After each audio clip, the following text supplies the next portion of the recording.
Bismillahirrahmanirrahim. Assalamualaikum warahmatullahi wabarakatuh. Alhamdulillah binikmatillah, la haula wala quwwata illa billah. Allahumma sholli wa sallim wa barik ala nabiyyina Muhammad wa ala alihi wa sahbihi ajma'in. Amma ba'du. Bapak-bapak, ibu-ibu jamaah salat subuh yang dirahmati Allah, senantiasa kita bersyukur kehadirat Allah atas segala kenikmatan yang kita terima. Sampai detik ini masih diberikan nikmat iman, Islam, dan kesempatan untuk melaksanakan ibadah. Terlebih khusus di dalam bulan Ramadan, yang mana kita selalu berdoa untuk dikembalikan ke bulan Ramadan. Dan setelah di dalam bulan Ramadan, pertanyaannya adalah mehopo. Gitu kan, kalau sudah ketemu Ramadan terus what's next gitu ya. Banyak yang tidak sampai pada Ramadan, saudara-saudara kita, dan saya kira ini adalah kesempatan untuk mengisi hari-hari di mana setiap detik adalah waktu yang sangat berharga. Mudah-mudahan kita bisa mengisinya dengan baik. Amin. Bapak Ibu, kita lanjutkan kajian rutin ya. Kami informasikan untuk teman-teman jamaah yang baru bergabung dengan jamaah Masjid Nurul Hidayah bahwa kajian lansia ini rutin dilakukan biasanya di minggu ke-3. Sak menika minggu keempat. Saya tukar jadwal dengan Abah Nasir minggu kepengker, sehingga rezeki saya pas di bulan Ramadan. Matur nuwun kesempatannya. Jadi kita senang di masjid itu kalau makmur ya Bapak Ibu ya. Artinya makmur itu bukan hanya jamaahnya difasilitasi kenyamanan beribadah, tapi juga kita ada kesempatan untuk menimba ilmu. Itu hal-hal yang termasuk kemewahan bagi kita semua sebagai jamaah. Semangatnya adalah bagaimana supaya kita bisa memanfaatkan semua fasilitas yang diberikan ini dengan baik. Nah, untuk kajian lansia hari ini saya akan membahas tentang masalah jatuh. Apa kok ini ya Pak? Kok roaming ya Pak?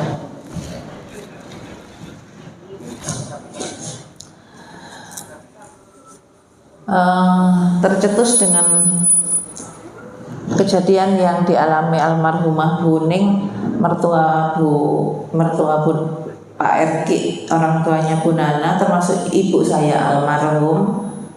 Itu sama kasusnya. Jadi dawah tiba lajeng pada orang tua dengan kondisi dasar yang keropos tulang, itu menjadi patah tulang.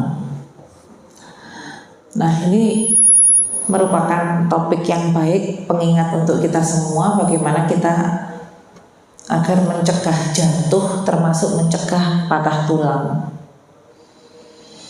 Bapak Ibu, patah tulang kalau pada orang muda itu penak, ya nggak ingin sakit ya. Artinya 2 minggu nggak diapa-apa nyambung. Apalagi kalau patah tulangnya posisinya bagus, lurus. Jadi posisi antara satu bagian dengan bagian yang lain yang patah itu lurus, tinggal dikasih gips atau dikasih, kalau orang zaman dulu dikasih pring, diubet-ubet, nggak obah 2 minggu nyambung. Tapi kalau pada lansia lain ceritanya, karena bahan untuk nyambung semennya mulai berkurang. Jadi kalau orang muda gampang nyambung, 2 minggu yang namanya tulang muda atau kalus itu terbentuk. Jadi asal nggak berantakan tulangnya aman, nyambung. Paling-paling cekot gitu ya, orang dulu bilangnya gitu. Artinya kalau nggak meluruskannya, nggak satu posisi, cekot hasilnya gitu. Nah, lansia dengan posisi dasar yang bahan tulangnya sudah mulai berkurang dan tulangnya yang patah tadi sudah keropos, nyambungnya butuh waktu. Ya butuh waktu, ya butuh semen, butuh botol dari luar. Artinya suplemennya lebih daripada orang muda. Kemudian kondisi-kondisi tertentu yang mendasari terutama penyakit yang terjadi, itu juga tidak mudah untuk mengkoreksi. Ya, jadi kalau misalkan orang muda mau dioperasi, gampang-gampangane sedina rong dino dokternya bisa memutuskan untuk operasi. Tapi kalau pada orang tua butuh persiapan untuk mengoptimalisasi kondisi. Jadinya makanya ada yang diperbaiki, apanya yang diperbaiki dulu, apa jantungnya, apa paru-parunya, apa gula darahnya, apa tensinya gitu. Jadi uborampe-nya itu banyak sebelum optimal, sebelum dinyatakan layak untuk operasi.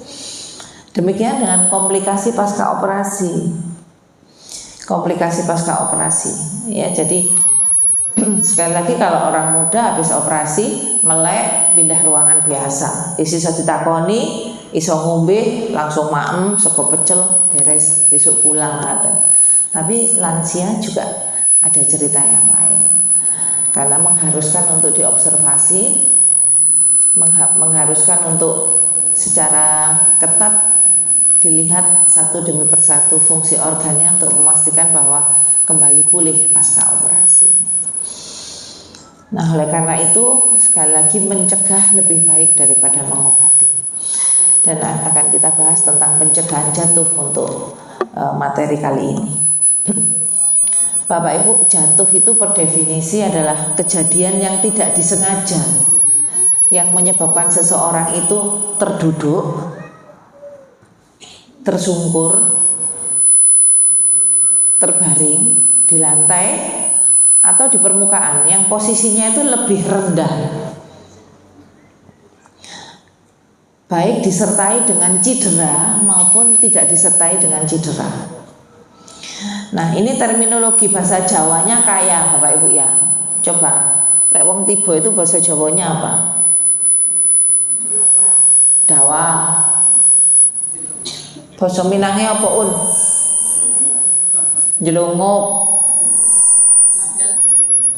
Apalagi Pak? Bahasa Maduranya apa Mas Atik? Labu siang. Labu.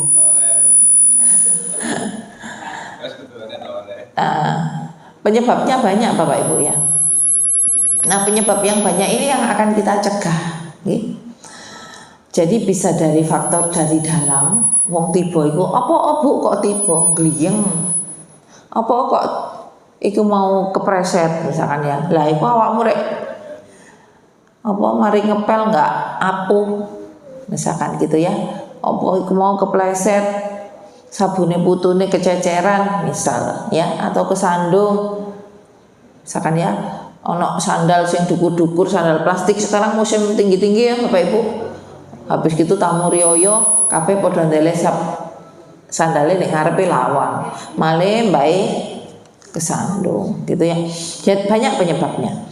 Kita bagi secara sederhana faktor dari dalam intrinsik dan faktor dari luar, dari lingkungan atau ekstrinsik. Gampangannya begitu. Ini yang harus kita cegah Bapak Ibu. Nah, kadang kita itu lalai ya, barang sederhana tapi kita lalai. Kemudian kalau wis ngarai tiba getun. Iku apa? Oh, iku mau. Wong wis tak inggir-inggirno keset suwek iku mau ya sik digawe gitu ya. Terus habis itu kok yo iku mau lampune mati arepe nang jeding malih kesandung, malah kepleset. Misal seperti itu ya. Itu sekali lagi hal sederhana yang harus kita hindari. Nah, apa saja penyebabnya? Mulai dari kecelakaan, murni kecelakaan. Kemudian faktor lingkungan yang lain, pencahayaan ya, peteng, gak ketok gitu ya. Kemudian lantai yang licin, kondisi furniture atau kondisi alat-alatan yang pating semrawut gitu ya, itu dari faktor luar. Faktor dari dalam itu bisa karena pengaruh penyakit dari dalam tubuh. Vertigo, Bapak Ibu nate vertigo? Penak napa mboten? Loro kok penak gitu ya. Vertigo itu gak enak. Wis gak enak kalau si nyambangi koyo loro untu. Coba arep nyambangi wong loro untu. Serba salah.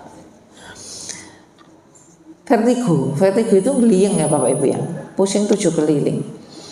Vertigo itu sendiri penyebabnya banyak ya. Nah, kita akan penyebabnya saja ya, vertigo ya.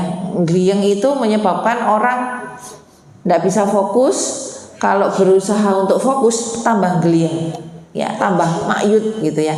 Jadi makanya kalau orang vertigo itu dia kayak ngelamun karena tidak ingin memfokuskan pada satu bidang, satu benda supaya nggak tambah mumet ya, tambah gliyeng. Itu vertigo. Nah, kemudian yang lain obat-obatan. Obat yang paling sering menyebabkan gangguan keseimbangan sehingga orang itu jatuh, itu obat hipertensi Bapak Ibu. Ya, jadi kalau Bapak Ibu misalkan ngunjuk obat hipertensi kok sekiranya tambah nyut, awas ya. Jadi selalu bilang laporan ya, hati-hati ya. Nah, supaya tidak tibo, supaya tidak jatuh, semua kondisi perubahan posisi Bapak Ibu kedah pegangan ya. Itulah kenapa kita disunahkan untuk gerakan sholat itu tumak ninah nih, ndak sakolo pindah posisi ya. Karena sakolo pindah posisi itu ada kalanya pembuluh darah balik yang ke arah otak itu lancar, cepat, sehingga aliran darah yang ke otak itu bisa teraliri dengan baik. Ada kalanya butuh waktu. Nah, yang butuh waktu ini yang menyebabkan gelap tibo gitu ya. Nah, orang-orang tertentu seperti gejala pingsan gitu ya. Jadi kalau ada yang sering pingsan, mohon disarankan untuk gerakan yang perubahan posisi tiba-tiba itu harus pelan-pelan ya, tumak nina. Nah, orang tua juga begitu. Jadi kalau bangun tidur, sekali lagi sunnahnya adalah begitu bangun tidur lenggah, berdoa, mengusap wajah, doa bangun tidur, baru tindakan, baru berjalan. Itu untuk memberi kesempatan supaya aliran ke pembuluh darah otak normal dulu, baru melakukan aktivitas yang lainnya untuk menghindari jatuh. Kemudian obat-obat anti hipertensi tadi ya, sekali lagi termasuk obat-obatan untuk golongan antidepresi ya, golongan obat-obat yang menyebabkan ngantuk, nggak bisa tidur, minum obat tidur gitu ya. Golongan obat-obat untuk antipsikotik, obat-obat untuk kejiwaan, obat-obat kencing manis, kemudian alkohol ya. Nah, ada juga orang-orang tertentu penyebab jatuhnya itu tidak diketahui ya, bukan karena minum obat, bukan karena efek samping obat, bukan karena ada penyakit, bukan karena perubahan posisi tiba-tiba. Ada hal yang tidak bisa teridentifikasi, termasuk bukan faktor lingkungan atau ekstrinsik yang bisa diidentifikasi. Nah, Bapak Ibu, kalau ada orang jatuh itu sebaiknya ditanyai, mau ceritanya ya opo. Ya, mudah-mudahan yang habis jatuh ini tidak lupa untuk bisa menceritakan. Karena begitu bisa diceritakan tadi bagaimana, itu yang bisa kita lakukan pencegahan. Ya. Kita lakukan edukasi pada orang-orang rumah. Karpete ku diinggirno. Apalagi kalau hari raya ya Bapak Ibu ya, ayo karpete dibeber gitu. Awas kalau ada lansia di rumah ya, ndak karpet-karpetan kalau ada lansia di rumah ya. Kemudian benda-benda yang nyandungi itu juga diinggirkan ya, anak-anak muda kalau habis ngecas handphone, laptop, kabel diinggirno gitu ya. Kalau ada orang tua lewat ben enggak ke serimpet ya. Kemudian awas lagi jatuh dari tempat tidur atau kursi ya, jatuh dari tempat tidur atau kursi ya. Terus gimana supaya enggak jatuh dari tempat tidur? Ya, kalau orangnya itu sepuh sudah ada gangguan dari fungsi kognitif, sudah sering-sering pikun, ya, itu diparingi guling sebelahnya, terus diparingi sandaran misalkan kursi, ya. Jadi yang nungguin orang tua itu krungu, oh ibu wungu, oh eyang wungu. Jadi dengar kalau bangun, ya. Jadi bisa eyang ngersakaken apa, gitu ya. Ngerti ya adik-adik, ngersakaken itu apa, Nduk? Nduk kok yang ditanyain ti. Nduk? Wah? Ngersakaken itu apa? Oh, enggak tahu. Jadi anak wong Sunda. Ya, nanti kursus bahasa Jawa ke Bu Eli. Ngersakaken itu menginginkan apa ya, apa yang dimaui itu ya. Jadi orang tua kalau misalkan bangun malam ngersakaken apa, pingin apa, mau pipis gitu ya, atau lapar ya, ya sok-sok jangan medit-medit ke orang tua ya Bapak Ibu ya. Kok gulanya tambah dukur, kok diparingi iki gitu ya. Jangan medit-medit ya Bapak Ibu. Di mejanya orang tua itu saya sering bilang ke Bapak Ibu, paringi biskuit. Paringi apa lagi? Ginang, krepek, Pak. Tedas, Pak. Paringi unjukan, ya. Botolnya plastik aja, gelasnya plastik ya, tapi plastik yang bagus, yang tidak mengandung mikroplastik. Plastiknya yang kualitasnya bagus ya, supaya enggak pecah. Kemudian apa namanya? Paringi makanan-makanan ya. Boleh pisang, boleh apa segala macam buah-buah yang ringan ya, karena kita nggak tahu ya orang tua itu pas bengi pas bangun itu ya lapar atau enggak ya. Kalau misalkan daharnya sudah terlalu sore, apalagi yang di dahar itu nggak banyak, mungkin masakannya nggak cocok gitu ya, malam pasti lapar ya. Jadi anak-anak muda, Nduk, ojo medit-medit ya nak ke orang tua ya. Nanti kalau bundanya sepuh, bundanya tua, di mejanya selalu dikasih makanan ya. Nggih, Bil. Awas enggak? Itu ya. Jadi obat-obat tertentu hipoglikemi yang obat penurun gula darah itu juga bisa menyebabkan jatuh kalau pas posisinya drop. Nah, sekali lagi selalu tanyakan riwayat jatuh itu bagaimana, ya, supaya anak-anak atau keluarga di rumah bisa mencegah untuk kejadian berikutnya.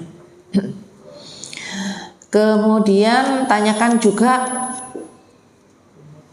kemampuan untuk berjalan, mengevaluasi kemampuan untuk berjalan. Misalkan pasca stroke memang jalannya tidak sempurna, itu memang risiko untuk jatuh.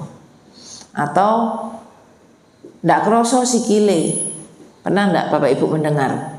Kok gak kroso, bolak-balik sandalnya hilang cece, hai main ceblok, pernah dengar? Tapi jangan dimarahi ya Bapak Ibu ya. Nduk, le, nanti ada le di sini.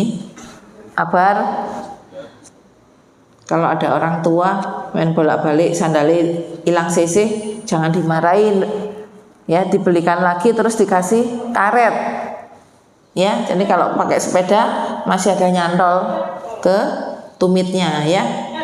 Nah itu karena syarafnya sudah mulai berkurang. Jadi saraf untuk merasakan perabaan itu mulai berkurang. Sehingga sandale mau logur ndi yo gak ero. Iki sandalan apa gak sandalan yo gak ero, gak kroso gitu ya. Nah, orang-orang tertentu yang gangguan namanya proprioseptif, proprioseptif itu namanya. Orang-orang tertentu dengan gangguan proprioseptif itu memang tidak bisa merasakan ya. Jadi iku lunyu apa enggak, iku nyandungi apa enggak, iku nyerimpeti apa enggak, dia enggak bisa merasakan ya.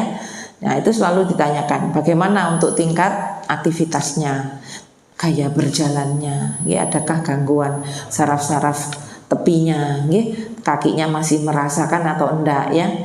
Nah, kalau ada orang tua yang kakinya tidak merasakan, jangan disarankan ayo lek mlaku-mlaku ndek ndukure watu, ndukure kreweng, engko rak sarafe normal maneh, jangan. Kalau pas ada luka, lukanya nggak gampang sembuh. Ya, lukanya nggak gampang sembuh, turmane gak kroso rek iku ono luka. Ya, sehingga moro-moro kok gitu. Tambah hombo, moro-moro kok sikile saya ireng, nggak ada perabaannya, adem gitu ya, itu bahaya ya. Jadi begitu ada gangguan pada saraf di kaki, kemana-mana harus pakai alas kaki.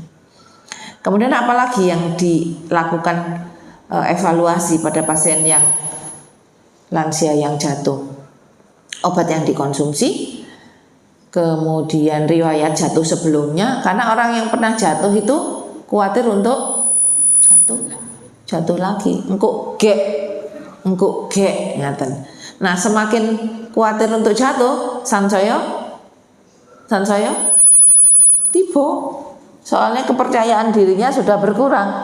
Sama seperti orang pakai sepeda motor, kok kayak nabrak lu kan, nabrak tenang ya ditabrak no gitu ya. Karena kepercayaan dirinya sudah mulai berkurang ya, ndak pede ya itu. Kemudian kita evaluasi lingkungan tempat jatuh bagaimana.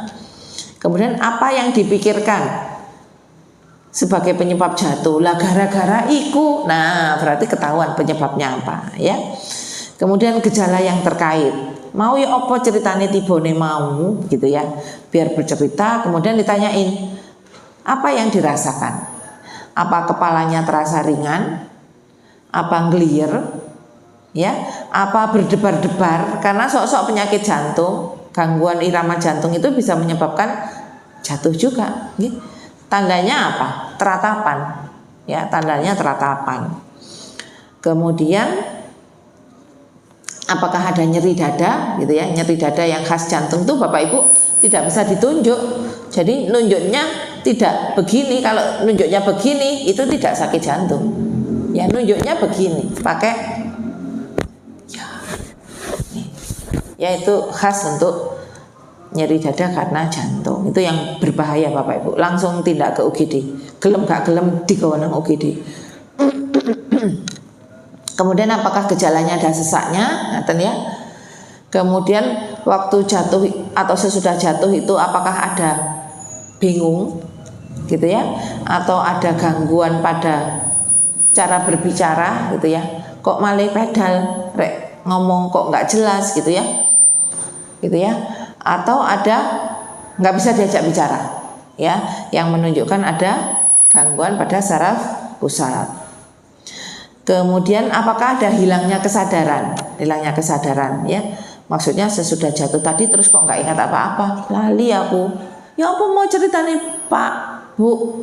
Lali aku. Nah, berarti itu adanya hilangnya kesadaran, harus diperiksakan lebih lanjut untuk saraf pusatnya.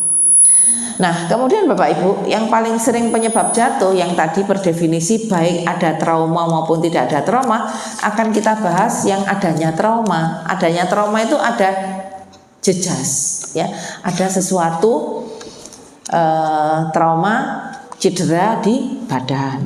Apa contohnya? Gek moro tiba kebentur sirah. Kira-kira apa yang bisa terjadi Bapak Ibu? Kalau kebentur di kepalanya, gegar otak, betul. Apalagi bisa perdarahan otak. Iya, perdarahannya itu bisa di dalam, bisa di luar. Rek di luar ketok mentol, pada umumnya itu ringan daripada perdarahan di dalam. Gimana bisa membedakan apakah itu perdarahan di luar atau di dalam? Paling tidak secara fisik kalau di luar kelihatan. Tapi kalau ada di dalam, coba ada gangguan pada saraf pusat enggak? Terutama tadi ada hilangnya kesadaran, lupa, ada gangguan bicara, nih, ada mungkin kelemahan pada salah satu sisi tubuh, ya, atau mungkin ada kejang atau mual muntah. Nah itu yang berbahaya, ya, yang berbahaya yang ada kemungkinan perdarahan di dalam otak. Nah kemudian apa lagi? Kalau yang kebentur daerah badannya, kalau yang di daerah tangan dan kaki bisa patah tulang, Bapak Ibu. Kalau yang di daerah badannya, Bisa gosong tapi gosongnya di organ dalam. Bisa di dalam. Ya. Jadi Bapak Ibu kalau misalkan ngapunten kalau ada kecelakaan kok ketok itu kok njobo nggak popo gitu ya. Coba diperisani daerah dada, daerah perut, ono gak sing gosong? Ada nggak yang besem?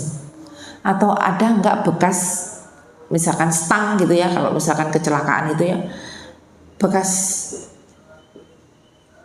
apa namanya, jejas namanya ya, dari luar, karena khawatirnya itu yang menyebabkan trauma di dalam organ dalam ya. Khawatirnya misalkan perdarahan di dalam perut, atau adanya perdarahan atau sobeknya di liver, karena liver itu organ paling besar, atau ada perdarahan di dalam rongga dada begitu ya, yang harus dievaluasi ya. Jadi kalau misalkan sekiranya ada orang jatuh, tangan dan kakinya beres, maksudnya nggak apa-apa, Bapak Ibu memastikan daerah perut, daerah dada ada nggak bekas gosong ya, termasuk di daerah kepala ya, kalau perlu diraba ya, ada nggak yang kesakitan.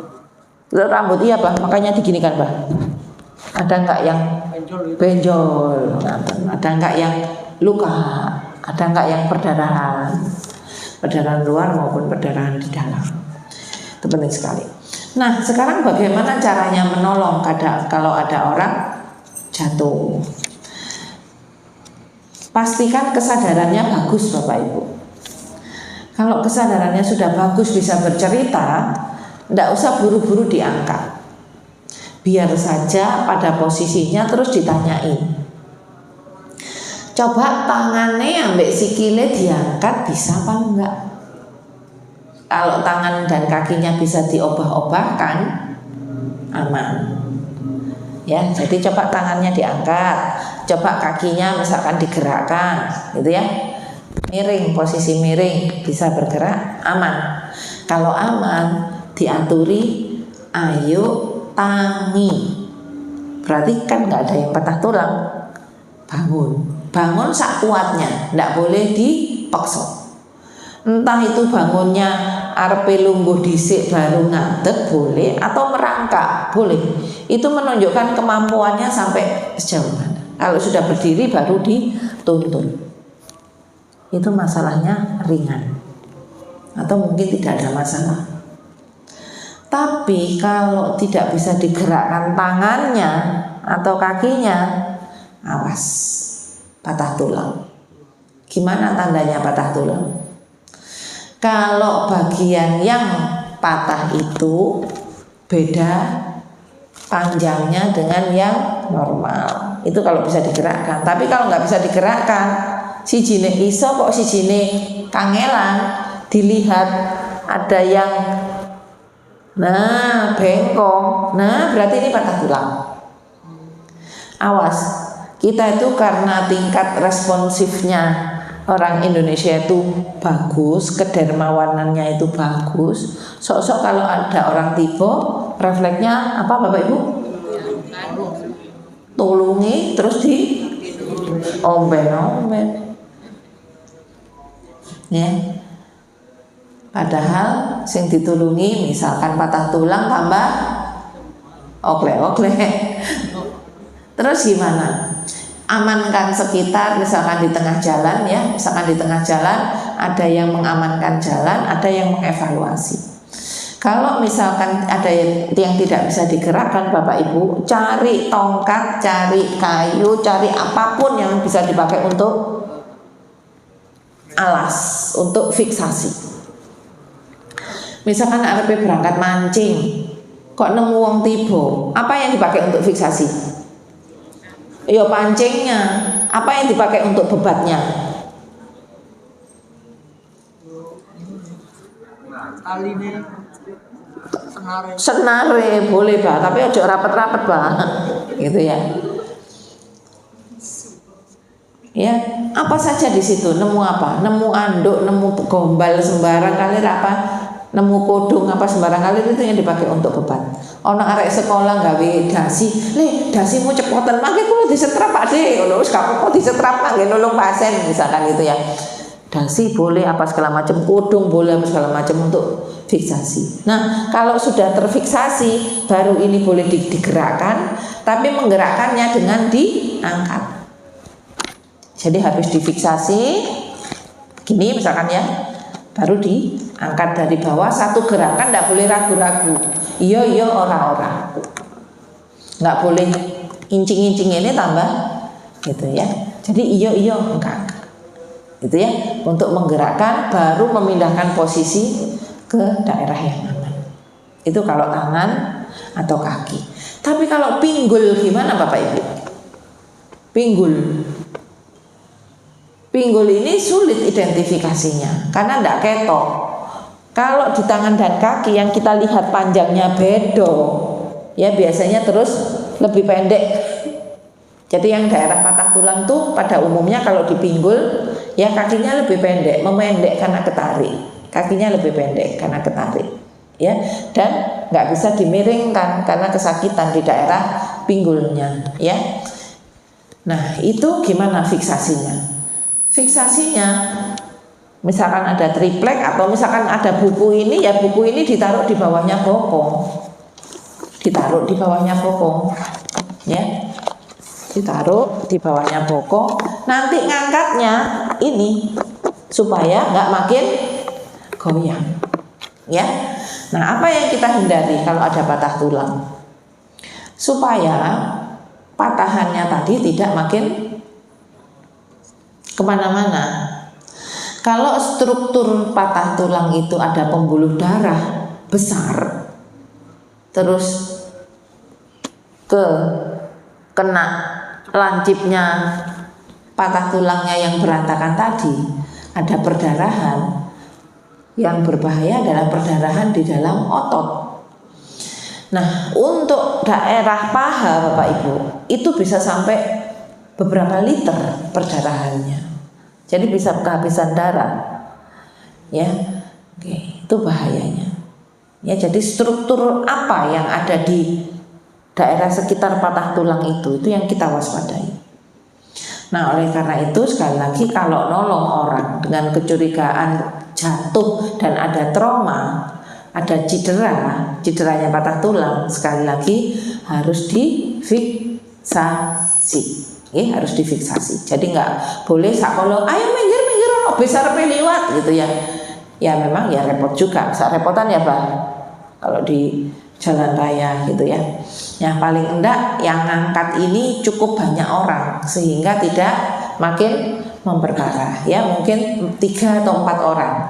Jadi ada yang pegang daerah bokong, ya jadi posisi tangan ya persis di bawah pantat sama di boyok sama di pinggang. Satu lagi pegang daerah kepala dengan di bahu untuk memfiksasi leher. Karena leher ini juga daerah yang rentan Bapak Ibu. Begitu ada patah tulang di daerah leher, resikonya lumpuh tangan dan lumpuh kaki, karena dia persarafan utama untuk ke bawah. Ya, jadi fiksasinya kalau misalkan ada orang jatuh, minimal harus penolongnya 3 untuk memastikan bahwa patah tulangnya relatif bagus. Syukur-syukur idealnya ada kayu, ada triplek untuk ngangkat. Nah, jadi kalau orang 3 posisinya di mana? Di kepala sama di bahu. Ya, kepala, ya, ini bahu, ya, di sini ya, ini leher. Yang leher jangan diodek-odek. Leher biar saja, posisinya lurus ya. Leher di sini, sini bahu, ini kita tolong. Orang 1 penolong pertama. Penolong kedua kalau bisa yang orangnya kuat, karena dia menyangga badan. Ya, tangannya di mana? Persis di pinggang, satu lagi di bawahnya pantat. Ini orangnya yang paling besar, ya. Satu lagi adalah di kaki, ya. Di kaki di mana? Di atasnya lutut sama di betis, ya. Itu dan harus ada aba-aba, ya. Jadi pastikan semua tangan masuk dulu, kemudian penolong itu juga posisinya kuda-kudanya harus bagus, ya. posisinya kuda-kudanya harus bagus ya. Jadi seperti orang mau lomba lari, mana kalau misalkan kanan depan boleh kanan depan, jadi kanannya di sini ya. Ini di sini di bawah badan pasien dan di apa-apa. Siji, loro, telu. Hitungan ketiga baru diangkat. Ya, tidak boleh yang satu sirai dhisik munjuk, sing siji kabotan bokongnya carry. Nggak boleh seperti itu ya. Itu tambah berbahaya untuk pasien ya. Jadi dikasih apa-apa 1, 2, 3 up gitu ya. Langsung diangkat ke ambulan kalau bisa ya. Kalau ambulan belum datang ke daerah yang datar ya. Kalau di daerah yang datar itu sudah ada kayu atau triplek atau kardus ya, kardus yang agak tebel ya, tumpuan-tumpuan itu lebih ideal ya. Ngaten Bapak Ibu. Jadi sekali lagi permasalahan jatuh ini tidak sederhana Bapak Ibu. Ketoke gitu ya, ketoke alah wong tiba ae gak apa-apa sih. Nah, itu kalau orang muda relatif nggak opo-opo. Tapi nggak boleh bolak-balik anak muda itu jatuh, terutama benturan pada kepala karena resiko Parkinson. Bapak Ibu ingat Muhammad Ali? Iya. Akhirnya masa tuanya Parkinson. Iya, karena cedera kepala. Ya, itu berbahaya. Jadi anak muda kemana-mana pakai helm ya, jadi dilindungi sendiri organnya yang vital. Kemudian pada orang tua jatuh tidak sederhana. Sekali lagi Bapak Ibu, mencegah lebih baik daripada mengobati. Apa faktor risiko penyebab jatuh itu harus diketahui ya, bisa dicegah supaya tidak timbul jatuh dengan komplikasinya ya, jatuh dengan cederanya ya, karena sekali lagi tata laksana untuk jatuh dan fraktur termasuk cedera pada orang tua itu tidak sesimpel orang muda. Saya kira ngaten untuk kajian pagi ini, materi yang bisa kami sampaikan. Monggo Bapak Ibu kalau ada diskusi silakan. Mungkin ada yang mau bertanya, silakan.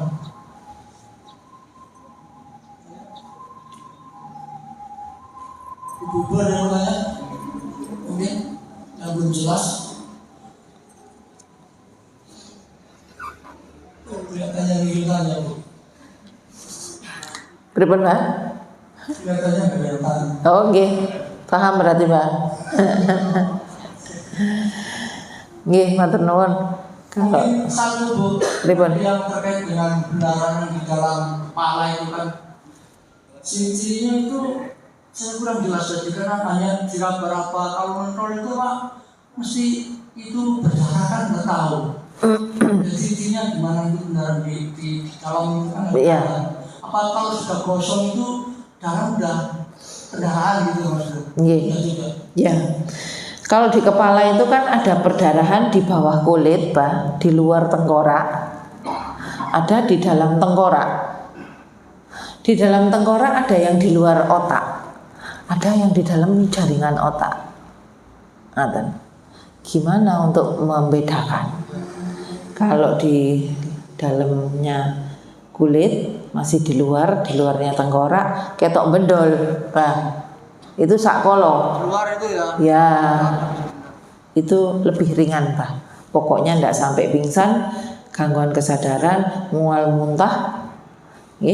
Kalau ada mual muntah, kita observasi, mungkin cedera otak ringan. Tapi kalau sampai lama tidak sadar, apalagi ngorok, berarti di dalam ada perdarahan. Kalau ada kondisi sampai koma, itu berarti di dalam ada perdarahan, Pak.